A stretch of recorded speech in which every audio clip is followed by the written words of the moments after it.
Hello friends, स्वागत है आप सभी का एक बार फिर से जेवी स्टडी के चैनल पर।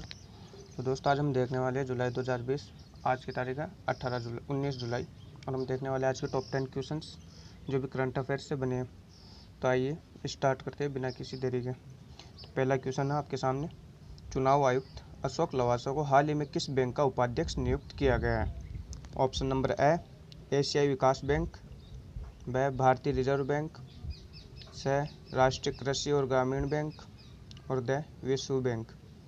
तो थोड़ा सा आप लोग गेस कीजिए और बताइए इसका कौन सा आंसर हो सकता है। तो चलिए आइए देखते हैं इसका आंसर। तो इसका आंसर हो जाएगा दोस्तों एशियाई विकास बैंक। इसका आंसर हो जाएगा एशियाई विकास बैंक। अब आगे देखते हैं इसके बारे में थोड़ी डिटेल देखते हैं। चलिए अब डिटेल में हम देखते हैं। तो डिटेल में आएगा अशोक लवासा को हाल ही में एशियाई विकास बैंक के अध्यक्ष के रूप में नियुक्त किया गया था। अशोक लवासा 1980 बैच के सेवानिवृत्त IAS अधिकारी है। वह चुनाव आयुक्त के रूप में सेवारत थे और मुख्य चुनाव आयुक्त बनने की कतार में थे। अभी मुख्य चुनाव आयुक्त कौन है, आप हमें कमेंट बॉक्स में कमेंट करके बताइए। उन्हें सार्वजनिक निजी भागीदारी और निजी क्षेत्र संचालन के लिए ADB के उपाध्यक्ष के रूप में नियुक्त किया गया है। और आपको ये भी बताना है कि एशियन डेवलपमेंट बैंक, एशियाई विकास बैंक के वर्तमान में अध्यक्ष कौन है और इसका हेडक्वार्टर कहाँ पर है। चलिए हेडक्वार्टर मैं बता देता हूँ आपको। हेडक्वार्टर इसका मनीला फिलीपींस में है।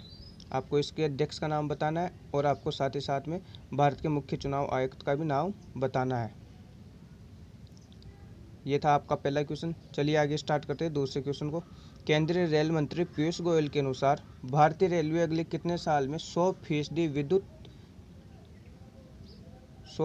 विद्युत चालित रेल नेटवर्क बन जाएगी? तो कितने सालों में बन जाएगी? 5 साल ऑप्शन ए, ऑप्शन बी 7 साल, ऑप्शन सी 8 साल और ऑप्शन डी 3.5 साल। तो आपका इसका आंसर बताना है। गेस कीजिए, चलिए बताइए 5 होगा, 7 होगा, 8 होगा या 3.5 साल होगा। तो चलिए आइए देखते हैं इसका आंसर क्या होगा। तो इसका आंसर हो जाएगा दोस्तों 3.5 साल इसका आंसर हो जाएगा। तो थोड़ा सा एनालिसिस करते हैं इसके ऊपर, डिटेल देखते हैं। तो इसकी डिटेल में देखते हैं। रेल मंत्री पीयूष गोयल ने कहा कि भारतीय रेल का अगले 3.5 वर्षों में पूरी तरह से विद्युतीकरण हो जाएगा। 3.5 वर्षों में, आने वाले 3.5 वर्षों में पूरी तरह से भारतीय रेल को क्या कर दिया जाएगा? विद्युतीकरण कर दिया जाएगा, विद्युत से चालित कर दिया जाएगा। कोयले वगैरह या डीजल वगैरह की शायद कम हो जाए। वर्ष 2030 तक विश्व के पहले सबसे बड़े स्वच्छ रेलवे होने पर भारतीयों को गर्व होगा। श्री गोयल ने भारतीय उद्योग परिसंघ द्वारा आयोजित आत्मनिर्भर भारत, अक्षय ऊर्जा और विनिर्माण विषय पर आयोजित एक कार्यक्रम को वीडियो कॉन्फ्रेंसिंग के माध्यम से संबोधित किया। यह था आपका दूसरा क्वेश्चन। आइए देखते हैं नेक्स्ट क्वेश्चन, तीसरा। मुख्यमंत्री का नाम बताइए जिसे रोटरी फाउंडेशन द्वारा पॉल हैरिस फेलो मान्यता से सम्मानित किया गया। कौन से मुख्यमंत्री को सम्मानित किया गया, इनका नाम बताना आपको। रोटरी फाउंडेशन द्वारा पॉल हैरिस फेलो मान्यता से। इसका फिर अपन आगे डिटेल भी देखेंगे, अभी आपको इसका नाम बताना है। तो ए हो जाएगा अशोक गहलोत, ब प्रेम सिंह तमांग, से एडापी के पलानीस्वामी और ड प्रमोद सावंत। तो आइए देखते हैं इसका आंसर क्या हो जाएगा। इसका आंसर हो जाएगा दोस्तों एडापी के पलानीस्वामी। अब इसका थोड़ा डिटेल देखते हैं, व्यू डिटेल देखते हैं इसकी। तो इसके डिटेल में आएगा rotary foundation of rotary international Chicago में आयोजित हुआ। ने तमिलनाडु के मुख्यमंत्री एडापी के पलानीस्वामी को पॉल हैरिस फेलो से सम्मानित किया गया। ये ध्यान रखना आपको। और कहाँ किया गया था? शिकागो में सम्मानित किया गया था। और ये कहाँ के मुख्यमंत्री है? तमिलनाडु के मुख्यमंत्री है। तमिलनाडु को पॉल हैरिस फेलो से सम्मानित किया गया। पॉल हैरिस फेलो सम्मान को उन लोगों की कुशल सेवा के लिए दिया जाता है जो अपने लोगों को पेयजल, स्वच्छता, बीमारियों की रोकथाम, पर्यावरण, विश्व शांति आदि प्रदान करते हैं। नेक्स्ट क्वेश्चन होगा फोन नंबर। संयुक्त राष्ट्र द्वारा जारी वार्षिक अध्ययन के अनुसार वैश्विक स्तर पर बीते कितने वर्षों में 10 लाख से अधिक लोग कुपोषित किस श्रेणी में शामिल हुए हैं? ऑप्शन नंबर है 2 वर्ष, ब 7 वर्ष, द 5 वर्ष और से 10 वर्ष। तो बताइए इनमें से कौन सा आंसर हो सकता है। तो आइए चलिए देखता है 2, 7, 10 और 5 में से कौन सा आंसर होने वाला है 5 वर्ष। तो इसका राइट आंसर हो जाएगा 5 वर्ष, ऑप्शन नंबर द। इसकी थोड़ी डिटेल देखते हैं। संयुक्त राष्ट्र ने हाल ही में खाद्य सुरक्षा और पोषण की स्थिति रिपोर्ट जारी की है। तो सबसे पहले तो आपको यही डिटेल देखना है कि खाद्य सुरक्षा और पोषण की स्थिति की रिपोर्ट कौन जारी करता है। तो संयुक्त राष्ट्र करता है, यूएन करता है। ये रिपोर्ट खाद्य व कृषि संगठन FAO, international fund for agriculture and development IFAD, विश्व स्वास्थ्य संगठन WHO, विश्व खाद्य कार्यक्रम WFP और यूनिसेफ ने तैयार की है। इन सभी संगठनों ने मिलकर तैयार किया रिपोर्ट कहती है कि विश्व की जनसंख्या का लगभग 8.9%, जो कि 690 मिलियन है, पूरी विश्व की जनसंख्या का 2019 में भूख से प्रभावित रहा। यह 2018 की तुलना में 10 मिलियन अधिक है। रिपोर्ट के अनुसार कोविड-19 के कारण यह 2020 में बढ़कर 83 से 132 मिलियन हो सकता है।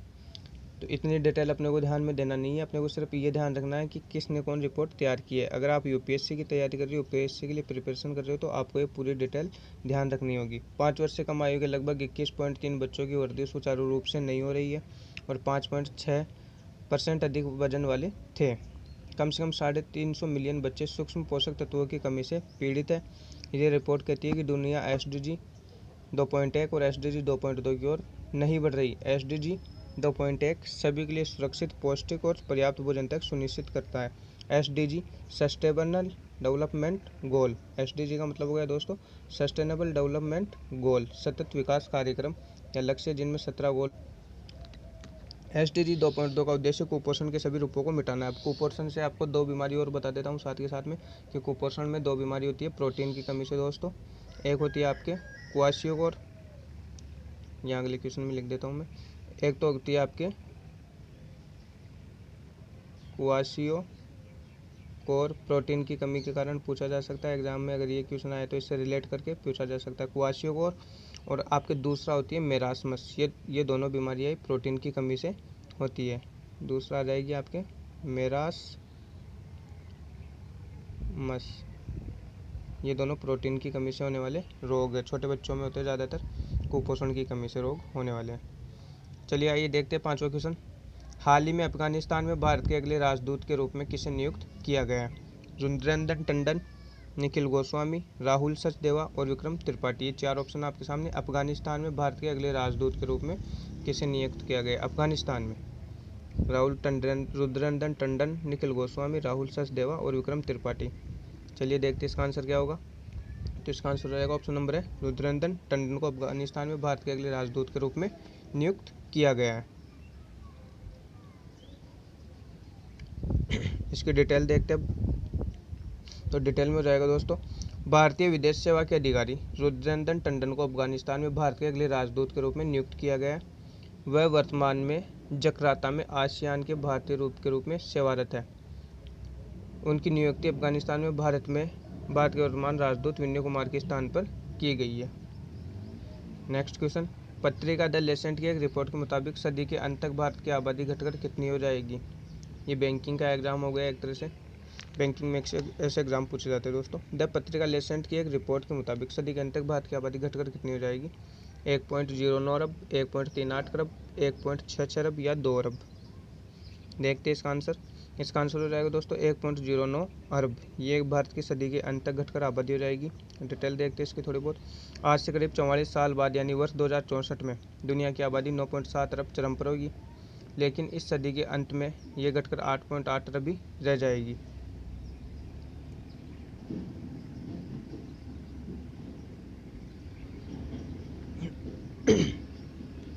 वहीं वर्ष 2100 तक 1.09 अरब की जनसंख्या के साथ भारत सर्वाधिक आबादी वाला देश होगा। फिलहाल विश्व की कुल आबादी 7.8 अरब और भारत की 1.38 अरब है। लेसेंट जर्नल में प्रकाशित यूनिवर्सिटी ऑफ वाशिंगटन के institute for health matics and evolution के अनुसार वर्ष 2100 में आबादी के मामले में भारत के बाद दूसरा स्थान नाइजीरिया, तीसरा चीन और चौथा अमेरिका और 5वां पाकिस्तान का होगा। नेक्स्ट क्वेश्चन, एन राम के बाद हिंदू समूह के अध्यक्ष के रूप में किसे नियुक्त किया गया है। मालिनी पार्थसारनी, निर्मला लक्ष्मण, अराठी कृष्ण, बी मुथुरन। देखते आइए इसका आंसर क्या होगा। इसका आंसर होगा दोस्तों मालिनी पार्थ सारथी। एन राम के बाद इनको क्या किया गया, हिंदू समूह के अध्यक्ष के रूप में नियुक्त किया गया। इसका भी थोड़ा एनालिसिस करते हैं, थोड़ी डिटेल देखते हैं क्या है इसमें। मालिनी पार्थ सारथी को the Hindu group of publication, किसका दोस्तों, the Hindu group of publication का नया अध्यक्ष नियुक्त किया गया। किसे, मालिनी पार्थ सारनी को। वे वर्तमान प्रमुख एन राम की जगह लेंगी। 2013 से 2016 तक हिंदू के पूर्व संपादक the Hindu group of publication के सह अध्यक्ष भी थे। उन्होंने the Hindu centre for politics and public policy नामक थिंक टैंक की स्थापना की। किस राज्य ने गुमशुदा बच्चों का पता लगाने के लिए ऑपरेशन मुस्कान शुरू किया है। आंध्र प्रदेश, तमिलनाडु, केरल, उत्तराखंड। ये क्वेश्चन अपने आप में एक मोस्ट इंपोर्टेंट क्वेश्चन हो गया दोस्तों, इसको इंपोर्टेंट करके चलिएगा। ये आपके आने वाले एग्जाम में पूछा जाएगा, डेफिनेटली पूछा जाएगा। किस राज्य सरकार ने गुमशुदा बच्चों का पता लगाने के लिए ऑपरेशन मुस्कान इसके बारे में पूछा जा सकता है। इसको घुमा फिरा कर कि कौन सा एप्लीकेशन है, तो गुमशुदा बच्चों का पता लगाने के लिए, और कौन से राज्य ने स्टार्ट किया है, आंध्र प्रदेश, तमिलनाडु, केरल, उत्तराखंड। आपको इसका आंसर बताना है कौन सा होगा। तो इसका आंसर हो जाएगा दोस्तों आंध्र प्रदेश। आंध्र प्रदेश राज्य ने ये स्कीम स्टार्ट की है गुमशुदा बच्चों का पता लगाने के लिए। तो डिटेल देखते हैं। आंध्र प्रदेश सरकार के अधिकारियों ने गैर सरकारी संगठनों के साथ मिलकर राज्य में ऑपरेशन मुस्कान शुरू किया है। सप्ताह भर चलने वाले इस अभियान का उद्देश्य लापता बच्चों का पता लगाना, बाल श्रम और बंधुआ मजदूरी को रोकना, घरेलू कामों में लगे बच्चों को बचाना है। ये क्वेश्चन आपको इम्पोर्टेंट मार्क करके चलना है, वैसे तो सभी इम्पोर्टेंट है। किस देश ने अपने high speed wireless 5G network से हुआई पर प्रतिबंध लगाने का निर्णय लिया है। ये भी आपके लिए इम्पोर्टेंट क्वेश्चन है। कौन से देश ने अपने हाई स्पीड वायरलेस नेटवर्क पर हुआई पर प्रतिबंध लगाने का निर्णय लिया, जो कि एक चाइनीज़ कंपनी है। चाइना सोच रहा था कि अब मैं जो अपना 5G नेटवर्क बेचूंगा, लेकिन अब देखते हैं इस पर प्रतिबंध लग रहा है हवाई कंपनी पर। अमेरिका इसमें पहले ही लगा चुका है। ऑप्शन नंबर है यूनाइटेड किंगडम, जापान, दक्षिण कोरिया और सिंगापुर। देखते इसका आंसर हो जाएगा यूके। यूएस पहले ही इस पर बैन लगा चुका है, अब यूएस के बाद में यूके भी आ गया। ये 5I कंट्री अगर आपको पता हो तो दोस्तों दुनिया में 5I कंट्री के नाम से जाना जाता है, 5 देशों को। 5I कंट्री जिसमें ऑस्ट्रेलिया के बाद में यूएस, अमेरिका, यूके, कनाडा और एक इनके साथ न्यूजीलैंड।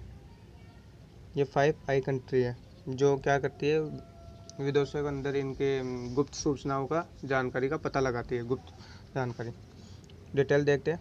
यूनाइटेड किंगडम के प्रधानमंत्री बोरिस जॉनसन ने घोषणा की कि देश चीनी प्रौद्योगिकी दिग्गज हुआवे को देश के 5G नेटवर्क से प्रतिबंध करने जा रहा है। अमेरिका और चीन के बढ़ते तनाव के बीच इस खबर की घोषणा की गई, जैसा कि मैंने आपको भी पहले बताया। लास्ट क्वेश्चन, रंजीत सवन, स्वर्ण सवन और बहादुर सवन किस किस्म की फसलें, गेहूँ, मक्का, चावल, ज्वार। देखते इसका आंसर क्या हो जाएगा। इसका आंसर हो जाएगा दोस्तों चावल। तो ये किस किस्म की किस्म है, चावल की। रंजीत सवन, स्वर्ण सवन और बहादुर सवन।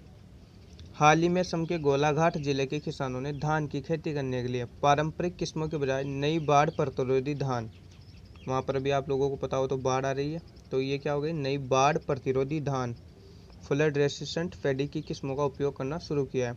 बाढ़ प्रतिरोधी धान की प्रजातियों रंजीत सवन, स्वर्ण सवन एवं बहादुर सवन का उपयोग असम में ब्रह्मपुत्र नदी के पश्चिम क्षेत्र के लगभग 60% किसानों द्वारा किया गया। तो ये था दोस्तों आज का करंट अफेयर्स। टॉप 10 क्वेश्चन हमने आपके लिए लेकर आए हम।